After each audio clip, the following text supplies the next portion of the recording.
Yeah. So she's done like a lot of stuff. She's done stuff for YouTube. Right now, one of the videos she's done went viral. It's got like 15 million views. The social experiments where somebody tries to kidnap a child. She was like the kid that was supposed to be getting kidnapped. Yeah. Oh, wow. Yeah. And what happened? They do different people, like they set different people up. She sits there and then a guy comes. They wait till somebody sits near her and then they start recording. Like they're recording the whole time and then like she's just sitting there and then some people will just like sit by her. A lot of people just walk by and they'll sit by her and then like the guy will try to kidnap her and then some stood up for her. So they captured the people who like were like, no, you can't take her with you, that type of deal. And everybody was like watching my daughter and they were just like, is she acting or is this? And I was like, no, she is. She just I was like, she's a hot mess. Like she was acting, she did a really good job. She was very convincing that she was scared of this guy. And she's gonna do another one. The guy who makes them, his name is Matt TV. He contacted us to have her do it again. So next Saturday we'll be doing more faux kidnapping oh my goodness videos. That is so oh my goodness. So I didn't know this because I saw a mutual friend in one of those, but like one of the people that stood up like no do you know this kid, you know? But I didn't know the kid was in on it too. I thought it was just like, oh, the grown people are in on it and the kids are not in on it, but the kids are in on it.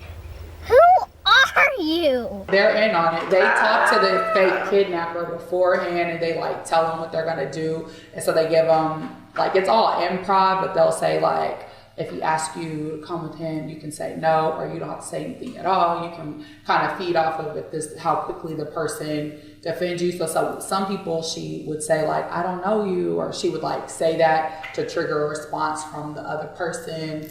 Or some people she didn't have to say anything at all because they immediately was like, who are you? You know, so it just depended, but there was like, this is like all improv. That is so interesting. You just learn something new every day because I thought that the kids were not in on it. No, they're the kid actor and then the kidnapper, like they're like actors and stuff. And then the people who are just like in the park, I don't know who they are. Because I never met them.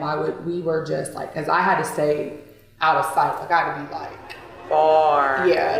Oh, as I was watching from a distance through my camera, I would zoom all the way. Oh, I love that. So tell the people a little bit about you though. Like, what's some of the things that's top of mind for you that you're doing nowadays? So I am a crisis clinician in Riverside County. Let me tell y'all, they done dropped off a different batch of drugs in Riverside. Are you serious? Because the stuff I see is insane. I've been attacked. I've had stuff thrown at me. Oh my goodness. I've been chased. People are, and like psychosis is like an altered state of reality. So, and their brain, like whatever they're seeing or feeling is 100% real. It is not real at all. Like I've had to negotiate with the cartel to keep somebody safe. I'm literally looking just as crazy as them, trying to talk to them, letting them know that he's gonna come with us. I've been accused of being an FBI agent hired by the devil. I have been, like this one guy, it was the funniest, like some stuff you see, it's so hard to be professional because you're just like, what is going on? This guy was so out of his mind, Kia, before he let us in his home. He had glow sticks, like little Dollar Tree glow sticks. He had to scan us to make sure we were safe with a glow stick. And you can't laugh because they're dead serious. And if you laugh, they think like you're an op, you're an enemy. So I'm sitting here trying my best while he's making sound scanning. He's like, and I'm sitting here like, please don't laugh. Don't laugh. Then we come in the house and he just turns on. I'll never, like, every time I hear Ja Rule's song, Living It Up, I'm gonna think of this guy. He literally turned the song on as loud as he could, like the TV volume was at 100, and he starts rapping. But he was looking at me like this the whole time, and I was sitting there like, And I looked at his family and I was like, how long has he been like that? They were like, a few days. I was like, y'all just now calling us. Right. Oh my goodness. I've seen like people freaking out. I've seen panic attacks. I've seen, it's mostly drug use though. Like they freak out. Like I got chased by a guy. He was a former Marine, but he thought we were sent by the devil. And he was like asking for my identification. I gave it to him and he did his own little scanner, but he actually had a device. And then he was like, you need to leave now. And I was like, you need to leave now. He was like, and he started chanting Bible verses and trying to throw water at me and my partner. So we just took off and then he starts gunning. I took off, got in the car and I was like, we're out. Thank God you're an athlete. Right.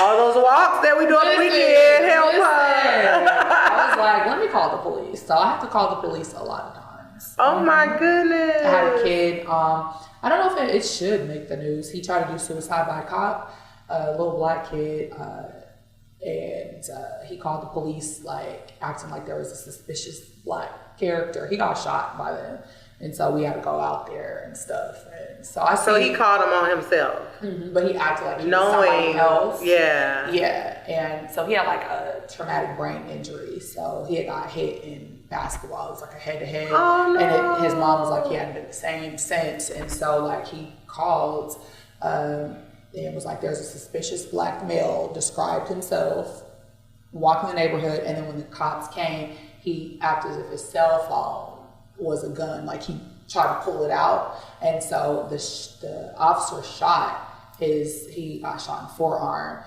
I was saying the officer was a good shot. Everybody else was like, he missed, because that's not how they teach you to shoot. And I was like, well, thank God he missed. Right. We would have had a whole different situation there, but he shot him in the forearm. And so I see like a lot of stuff like that, like a lot of like just people out of their mind. And so it's changed my prayer life drastically because I just pray, God, please keep my mind. Like please keep my mind, no matter how old I get. Keep my mind intact, because I see people lose their mind, like, literally. And then I get a little more thankful. I know kids will kid, but like they don't have the same type of issues of kids that I see as well. Yeah. So how do you sleep well at night? You know, sometimes my friends are like amazing. Especially one of my best friends, Tanisha, because she's up late. So I talk to her on my way home just to like get it out. And I feel like once I'm able to just like get it out, then I can just go to sleep. Yeah. Because I do triage work. So I'm a one and done. Once I've determined if you need a hold or not, then I'm done with you. I don't keep up with you. It's not the same as like when, I'm a therapist at a middle school too, so like I see the same kids over and over. I don't. I just see these people once and I'm done. Yeah. So a lot of people are suffering. Life is hard, you know. And a lot of people are suicidal, or they want to give up on life. They don't necessarily have a plan to kill themselves, but they don't care if they die either. And so like I'm just like, life is hard. It's hard, and it makes me more thankful and grateful. I feel like I've been happier in my personal life and less complaining and less focused on the negative things working in this field. It really has like made me grateful for the people in my life, because a lot of these people don't have anybody. They have nobody here. So like even when we're trying to say like, is there someone you want us to call? They don't have anybody that we can call. You know what I mean? And it's just like, it makes me grateful for my friendships, my relationships with my family, my relationship with my kids. And I'm also learning how important it is to maintain that relationship with my children, because I see a lot of older people who have kids, who kids don't mess with them. And they don't care that they're in the hospital. They don't mess with them. Because as parent, they didn't have a good relationship. So it's just like, I'm utilizing the field I'm in to make my life better and to make sure that I'm aware of how I treat people, because you, like it or not, you need somebody there for you. So this whole I don't need nobody lies. It's a lie. You need somebody. You need somebody. It's nice if you can have somebodies, but you need somebody. And so this whole life of I don't need nobody, I see that in my profession, and I promise you that you don't want that. You don't. You don't.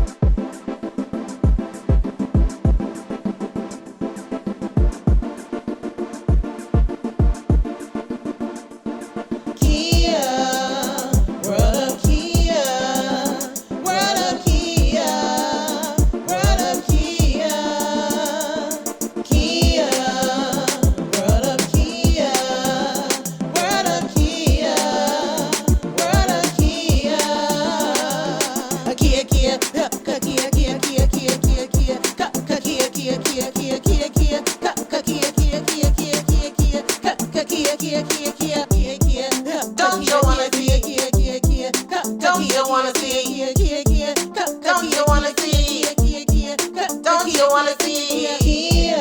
Don't you wanna see? World of Kia. Don't you wanna see? World of Kia.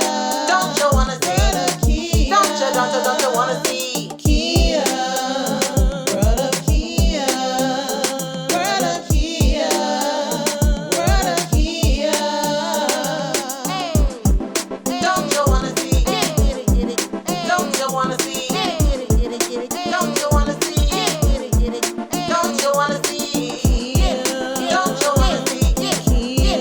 Don't you wanna see? Don't you wanna see? Don't you wanna see?